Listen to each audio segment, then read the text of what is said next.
Praise the Lord. கர்த்தருடைய பரிசுத்த நாமம் மகிமைப்படுவதாக. இன்றைய தியானம் எரேமியா 37ஆம் அதிகாரத்திலிருந்து 39ஆம் அதிகாரம் வரை. இந்த நாள் தியானத்திற்கான தலைப்பு பாதுகாக்கும் தேவன். இயேசுவை நாம் பின்பற்றும்போது அவர் நம்மை பாதுகாக்கிறவராக இருக்கிறார். இந்த பூமியில் நம்முடைய வாழ்க்கையில் என்ன காரியம் நேரிட்டாலும் அவருடைய அனுமதி இல்லாமல் எதுவுமே நேரிடுவதில்லை. இப்படிப்பட்ட பாதுகாப்பை தான் ஆண்டவர் நமக்கு கொடுத்திருக்கிறார். எரேமியாவுடைய வாழ்க்கையில் அநேக சவால்கள் இருந்தன. தேவனுடைய ஊழியத்தை செய்ததுனால அநேக விதமான கஷ்டங்களை அவர் அனுபவித்தார். ஒரு சில உதாரணங்களை நாம் பார்க்கலாம். எரேமியா 37:15 பார்க்கும்போது அங்கே எரேமியாவை அடிக்கிறார்கள் ஆண்டவருடைய ஊழியத்தை செய்ததுனால. அதே வசனத்தில் எரேமியாவை காவலில் வைக்கிறார்கள். தொடர்ந்து நாம் 11ஆம் அதிகாரம் 19ஆம் வசனத்தை வாசிக்கும்போது எரேமியாவை கொலை செய்வதற்காக திட்டம் செய்கிறார்கள். 20ஆம் அதிகாரம் 10ஆம் வசனத்தில் நாம் பார்க்கும்போது எரேமியா சொல்லுகிறார், அநேகர் சொல்லும் அவதூறை கேட்டேன். நிறைய பேர் அவருக்கு விரோதமாக எவ்வளவோ காரியங்களை பேசி கொண்டிருந்தார்கள். 20ஆம் அதிகாரம் 7ஆம் வசனத்தில் அவர் பரியாசம் பண்ணப்பட்டார். நாள்தோறும் எல்லாரும் என்னை பரியாசம் பண்ணினார்கள் என்று எரேமியா சொல்லுகிறார்.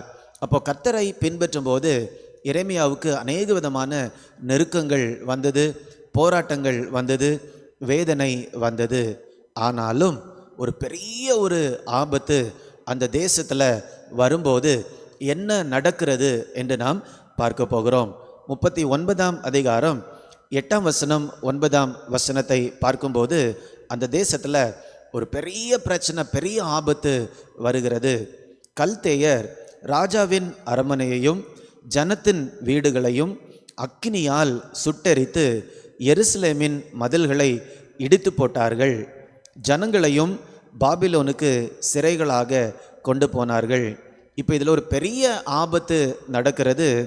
ராஜாவுடைய அரண்மனையை அவர்கள் இடித்து போடுகிறார்கள். ஜனங்கள் எல்லாருடைய வீடுகளையும் அக்கினிக்கு இரையாக்கி விடுகிறார்கள். பாபிலோனுக்கு ஜனங்களை எல்லாம் சிறையாக, கைதிகளாக கொண்டு போய் விடுகிறார்கள். இப்படி தேசம் முழுவதிலும் பெரிய ஆபத்து நடந்து கொண்டிருக்கிறது. அந்த நேரத்தில் எரேமியாவுடைய நிலை எப்படி இருந்தது என்று நாம் பார்க்கும்போது 11ஆம் வசனம் 12ஆம் வசனத்தை நான் வாசிக்கிறேன். ஆனாலும் இதெல்லாம் நடக்குது, தேசத்தில் பெரிய ஆபத்து நடக்குது, பெரிய இழப்புகள் நடக்கிறது. வேதம் சொல்லுகிறது ஆனாலும் என்ன நடக்கிறது? எரேமியாவை குறித்து பாபிலோன் ராஜாவாகிய நேபுகாத் நேசர் சொன்ன காரியம் என்னவென்றால், சேனாதிபதியை நோக்கி இவ்வாறு சொல்லியிருக்கிறார், நீ அவனை எரேமியாவை அழைப்பித்து அவனுக்கு ஒரு பொல்லாப்பும் செய்யாமல் அவனை பத்திரமாய் பார்த்து அவன் உன்னோடே சொல்லுகிறபடியெல்லாம் அவனை நடத்தென்று கட்டளை கொடுத்தான். அப்போ தேசம் முழுவதிலையும் பெரிய அழிவு நேரிடுகிறது. எல்லாருடைய வீடுகளும் இடிக்கப்படுகிறது, அரண்மனை கூட இடிக்கப்படுகிறது, ஜனங்களெல்லாம் பிடிக்கப்பட்டு போகிறார்கள்.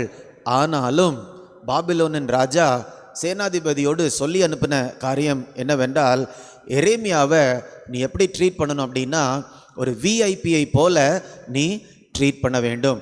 மிகுந்த ஒரு சிறப்பான நபரை போல எரேமியாவை நீ ட்ரீட் பண்ண வேண்டும் என்று ராஜா சொல்லி அனுப்பி விடுகிறார். அது மாத்திரமல்ல, எரேமியா சொல்றதெல்லாம் நீ கேட்டுக்கொள் என்று கூட அவர் சொல்லுகிறார். இதுதான் ஆண்டவருடைய பாதுகாப்பு. ஒருவேளை அந்த தேசத்தில் எரேமியாவுக்கு நெருக்கங்கள் இருந்தது, பிரச்சனைகள் இருந்தது. ஆனால் ஒரு பேர் அழிவு வரும்போது ஆண்டவர் எரேமியாவை இந்த இடத்துல பாதுகாக்கிறார். எப்படி பாதுகாக்கிறார்? அந்த தேசத்தில் இருக்கக்கூடிய ராஜாவே எரேமியாவை பாதுகாக்கவில்லை. அவரால் தான் எரேமியாவுக்கு பிரச்சனையே.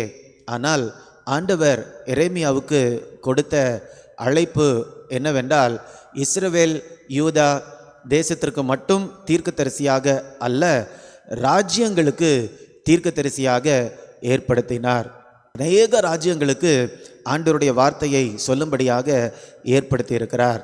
அதனால மற்ற ராஜாக்களிடத்திலிருந்து எரேமியாவுக்கு இரக்கம் கிடைக்கிறது. இரக்கம் மாத்திரமல்ல, ஒரு நல்ல ஒரு மதிப்பும் கூட எரேமியாவுக்கு கிடைக்கிறது.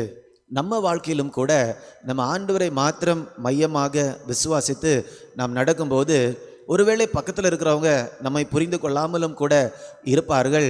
ஆனால் ஆண்டவர் நம்மை கனப்படுத்தக்கூடிய தேவனாக இருக்கிறார். அவர் நம்மை பாதுகாக்கக்கூடிய தேவனாக இருக்கிறார்.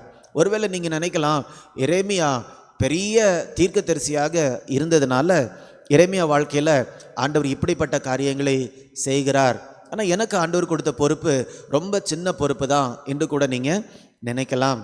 ஆனால் இதே அதிகாரத்தில் நம்ம படிக்கும்போது 38ஆம் அதிகாரம் 10ஆம் வசனத்தில் நான் பார்க்கும்போது எபேத் மெலேக் என்று சொல்லக்கூடிய ஒரு நபரை குறித்து பார்க்கிறோம். அவர் எரேமியாவுக்கு உதவி செய்கிறார். ஒரு குறிப்பிட்ட நாளில் எரேமியாவுக்கு அவர் உதவி செய்கிறார். இந்த உதவியை ஆண்டவர் பார்க்கிறார். அதனால தேசம் அழியும் போது எரேமியா மூலமாக எபேத் மெலேக்குக்கு செய்தி வருகிறது, தேசம் அழியுது, ஆனால் நான் உன்னை பாதுகாப்பேன். 39ஆம் அதிகாரம் 17ஆம் வசனம் 18ஆம் வசனத்தில் நாம் பார்க்கும்போது, ஆனால் அந்நாளிலே உன்னை தப்புவிப்பேன் என்று கர்த்தர் சொல்லுகிறார். நீ பயப்படுகிற மனுஷரின் கையிலே ஒப்பு கொடுக்கப்படுவதில்லை, உன்னை நிச்சயமாக விடுவிப்பேன். இந்த காரியங்களை ஆண்டவர் பேசுகிறார். அப்போ எரேமியாவை போல ஒரு தேசங்களுக்கு தீர்க்கதரிசியாக ஏற்படுத்தப்பட்ட ஒரு நபருக்கு மட்டும்தான் ஆண்டவர் பெரிய அளவில் பாதுகாப்பை கொடுப்பார் என்று நாம் சொல்ல முடியாது. எவ்வளவு சின்ன பொறுப்பாக இருந்தாலும் ஆண்டவரை பின்பற்றி ஆண்டவருடைய நாமத்தை நாம் மகிமைப்படுத்தும் போது ஆண்டவர் நம்முடைய வாழ்க்கையில் அவர் செய்யக்கூடிய காரியத்தை நேர்த்தியாக செய்து முடிப்பார். 2 பேரை குறித்து நாம் பார்த்திருக்கிறோம். ஆண்டவருடைய பாதுகாப்பு தேசம் முழுவதும் அழிந்து கொண்டிருந்தாலும் ஆண்டவரை பின்பற்றினவர்களை கர்த்தர் எப்படி பாதுகாத்திருக்கிறார் என்று நாம் பார்க்கிறோம். இன்றைக்கும் கூட கர்த்தருடைய பாதுகாப்பு இல்லாமல் இந்த பூமியில் நம்மால் வாழ முடியாது. அதனால் ஆண்டவரை நாம் பின்பற்றும் போது அவர் என்னை பாதுகாப்பார், எந்த சூழ்நிலையிலும் அவர் என்னை பாதுகாப்பார், அவர் எனக்கு வைத்திருக்கக்கூடிய நோக்கத்தை நிறைவேற்றுவார் என்று சொல்லக்கூடிய அந்த விசுவாசத்தோடு நம்ம வாழும்போது கண்டிப்பாக ஆண்டவருடைய பாதுகாப்பை எரேமியாவை போல நம்மாலும் கூட உணர முடியும், அறிந்து கொள்ள முடியும், அனுபவிக்க முடியும். அப்படி நம்ம ஆண்டவருடைய நன்மைகளை சூழ்நிலைகளின் மூலமாக அறிந்து கொள்ளும்போது தான் உண்மையான இருதயத்தோடு அவரை நாம் துதிக்க முடியும், அவரை நாம் ஆராதிக்க முடியும். நாம் ஜெபிக்கலாமா? அன்பின் பரலோக பிதாவே, நீர் எங்களை பாதுகாக்கக்கூடிய தேவனாக இருக்கிறீர். எரேமியாவுடைய வாழ்க்கையில் எப்படி ஒரு பாதுகாப்பை நீங்கள் கொடுத்தீங்க, பெரிய கனத்தை நீங்கள் கொடுத்தீங்க. உமக்கு நன்றி செலுத்துகிறேன் தகப்பனே. எரேமியாவை போல நாங்களும் கூட உம்மை பின்பற்றும் போது எப்படிப்பட்ட பேரழிவு எங்களை சுற்றி வந்தாலும் ஆண்டவருடைய கண்கள் எங்கள் மேல் நோக்கமாக இருக்கிறது என்று நாங்கள் அறிந்திருக்கிறோம். ஒருவேளை எங்களுடைய வாழ்க்கையில் கடினமான பாதைகள், துக்கமான பாதைகளில் நாங்கள் போனாலும் ஆண்டவருடைய அனுமதி இல்லாமல் எங்களுடைய வாழ்க்கையில் எந்த காரியமும் நேரிடாது என்று நாங்கள் விசுவாசிக்கிறோம் அப்பா. அப்படிப்பட்ட உண்மையான விசுவாசத்தோடு உம்மை நாங்கள் பின்பற்ற ஆண்டவர் கிருபை தாரும். மீட்பர் இயேசுவின் மூலம் கேட்கிறேன் நல்ல பிதாவே. ஆமேன், ஆமேன். God bless you. God bless you.